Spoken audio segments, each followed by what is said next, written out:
Hey, what's up, everyone? My name is Terri. I'm a Philippine inbound travel updates.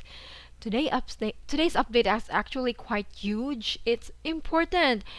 This is a big heads up for inbound travelers to the Philippines. Yes, guys, it's another change. Yes, guys, a change. And it's regarding the e-arrival card. Now, we know that e-arrival card is an online health declaration form that all travelers to the Philippines must register, in which if you're fully vaccinated, you get a QR code.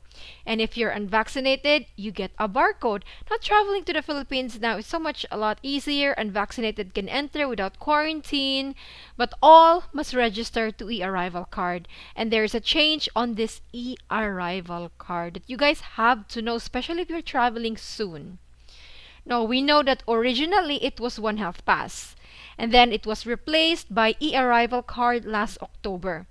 Well, hear this, guys. E-arrival card will be replaced to what? Yes, guys. E-arrival card will be replaced to, according to the government, they are targeting to launch a new e-arrival system in time for the holidays, a peak season for arrivals from abroad that include balikbayans and overseas Filipino workers.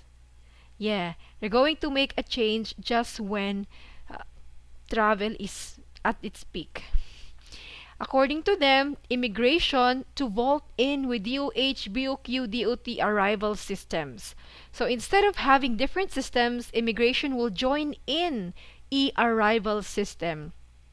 According to the spokesperson of the Bureau of Immigration, the new system is already in place.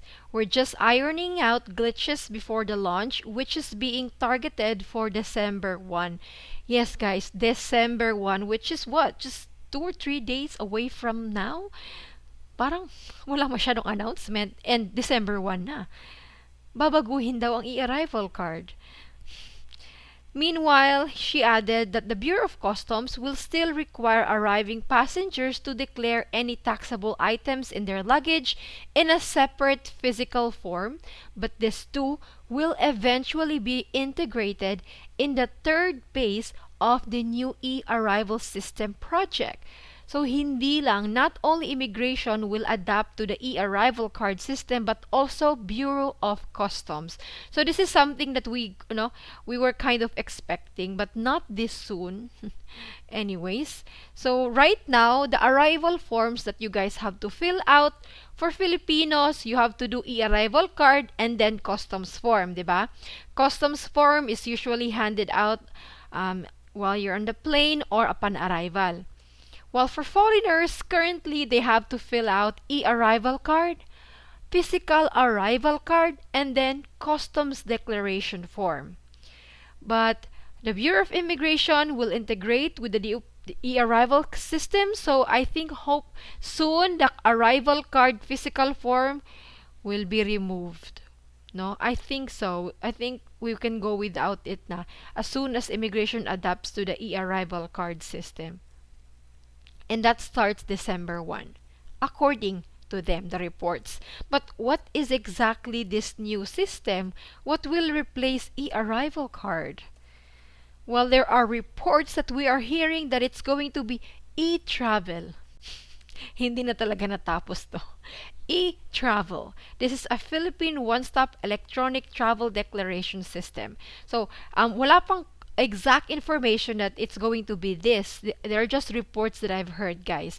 But sure na po, it is confirmed that there will be a new system. But I want to show you what it looks like, this e-travel. No? They're still ironing out this website, so this is what it looks like. So it's still like e-arrival card. No, I will say to you straight away, guys. The questions are still the same. No, it's still the same. Maybe just the change is this, no? When you register, you will need to have an email, an active email in which you will receive your code through email. So it's still the same. The first question, it's asked whether you are a Philippine passport holder or a foreign passport holder. Then you have to input your email. You need to put an email that is active. Kung na-open nyo po talaga, mas okay po. Pero kahit hindi nyo siya ma-open yung email nyo, may access pa rin kayo ng QR code. Ayan, so that you have to put in your email, accept data privacy. Yes, I agree. And then continue.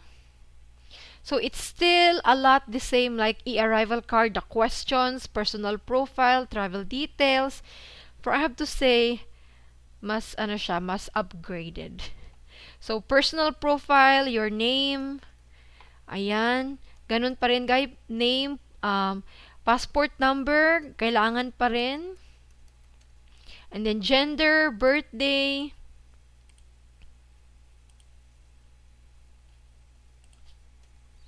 and the nationality, there's a drop down option, but the good thing, they put Filipino in the first option. Better. Okay, Filipino, mas dali nang hanapin. Country of birth, Philippines, they put at the top. That's better. Occupation, garon pa rin. May drop down options. It's still like e-arrival card. You can still select from here. Student, minor, retired, professional, others, ganon. Ganon pa rin siya.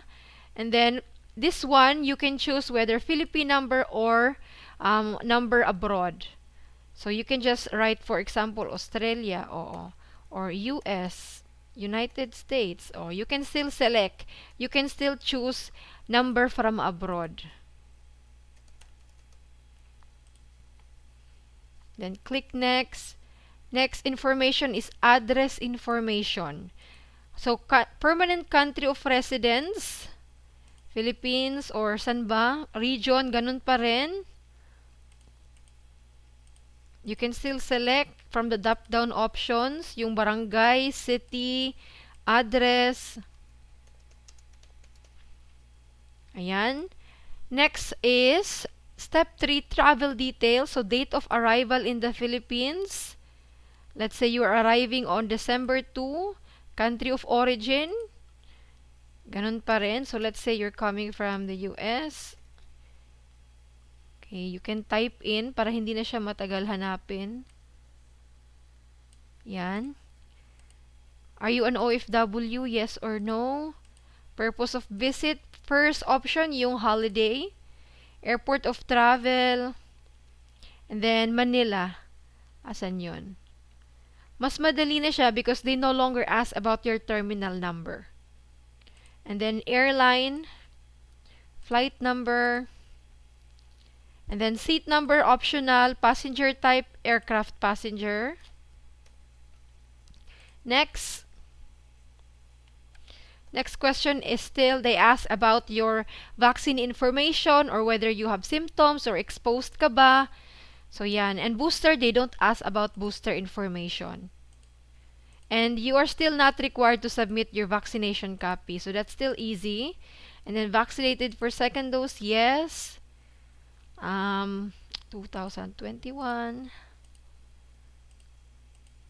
And then name of vaccine. Countries worked. You can add how many countries you want. You can click add here. Kung wala, edi leave it blank.